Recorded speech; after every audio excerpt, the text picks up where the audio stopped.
ശ്രീധുവിനോട് തന്നെ ഇഷ്ടം പറഞ്ഞിട്ടുണ്ടായിരുന്നു. അപ്പം ക്രഷ് വേറെ വേറെ അർത്ഥങ്ങളാണ്. നീ ഇത്തരക്കാരനാണെന്ന് ഞാൻ വിചാരിച്ചിട്ടാ. നിനക്കുള്ള അച്ഛനാങ്ങളമാര് ഇയാളുടെ അവസ്ഥ ഇതാണെങ്കിൽ അല്പ സൗന്ദര്യമുള്ള എന്റെ അവസ്ഥ എന്താ?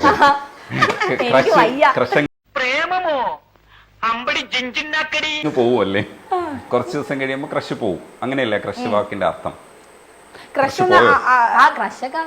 പോയി. നീ ഉദ്ദേശിച്ച ക്രഷ് എന്താ? അതായത് ഞാൻ ഉദ്ദേശിച്ച ക്രഷ് എന്ന് പറഞ്ഞിട്ടുണ്ടെങ്കിൽ നമുക്കൊരാളെ കാണുമ്പോൾ ഒരു ഭംഗി, അല്ലെങ്കിൽ നമുക്ക് സംസാരിച്ചിരിക്കാൻ തോന്നുന്ന അങ്ങനത്തെ കുറച്ച് എലമെന്റ്.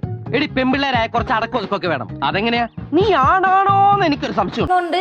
അവിടെ എന്താ പ്രശ്നം ഉണ്ടാവുന്ന? എന്താ അവിടെ പ്രശ്നമല്ല, ബാക്കി സൊസൈറ്റിക്ക് പ്രശ്നം ഉണ്ടാവും. അതാ പറഞ്ഞേ. ഒരു പരിപാടിയുടെ പോയി വെടിമരുന്ന് നിറച്ചവർക്കും തീ കൊളുത്തിയവർക്കും ഒന്നുമല്ലയോ ഒച്ചയായിട്ടവർക്കാണോ? ഇവിൾ ക്രഷ് എന്നുള്ള മീനിങ്ങിന്റെ വാക്ക് മനസ്സിലാക്കേണ്ട പ്രശ്നമാണ്. പിന്നെ നമുക്കൊരു വാക്കിന് നമുക്ക് വളച്ചൊടിക്കാമല്ലോ. ഇത്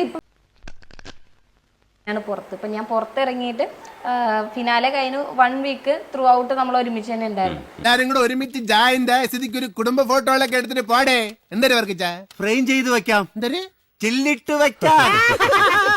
അപ്പൊ അന്ന് ഞാൻ കണ്ട ജാസ്മിനും എന്റെ അകത്ത് കണ്ട ജാസ്മിനും തമ്മിൽ പ്രത്യേകിച്ച് വ്യത്യാസമൊന്നുമില്ല. ആണോ?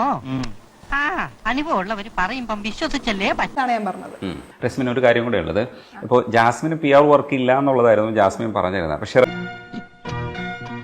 റസ്മിൻ ഒരു വീഡിയോയിൽ പറയുന്നതായിട്ട് PR വർക്ക് ഉണ്ടായിരുന്നു എന്ന് പറഞ്ഞതായിട്ട് കേട്ടു. ശരിക്കും PR വർക്ക് ഉണ്ടായിരുന്നോ ജാസ്മിൻ? ഇല്ല.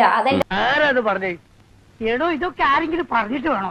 കാര്യങ്ങളൊക്കെ ഇത്രയായ സ്ഥിതിക്ക് നമുക്കോട്ട് ഊഹിക്കാൻ പാടില്ലേ? തെറ്റിദ്ധാരണയായിരുന്നു. കാരണം ആൾക്കാരും നമുക്ക് പറഞ്ഞു തരുന്ന കുറെ അറിവുകൾ വെച്ചിട്ടാണോ നമ്മൾ സംസാരിക്കുന്നത്.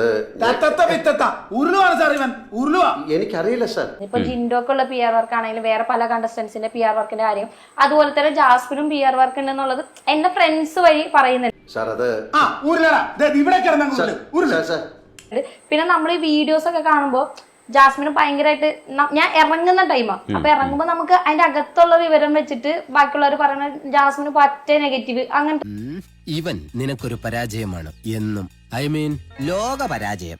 ആൾക്കാരെല്ലാം പറയുന്നത് കേട്ടിട്ടാണ് ഞാൻ വിചാരിച്ചത് ജാസ്മിന് PR വർക്ക് ഉണ്ടെന്ന്. അപ്പൊ എനിക്ക് ശരിക്കും ഞാൻ അറിയാതെ പറഞ്ഞു പോയല്ലോ എന്നുള്ള കാര്യത്തിൽ എനിക്ക് ഭയങ്കര കുറ്റബോധം ഉണ്ടായിരുന്നു. എന്നിട്ട് ഞാൻ അത് ഒരു വീഡിയോ ഒക്കെ ചെയ്തിരുന്നു. ഞാൻ പോകുന്നു. ബൈ.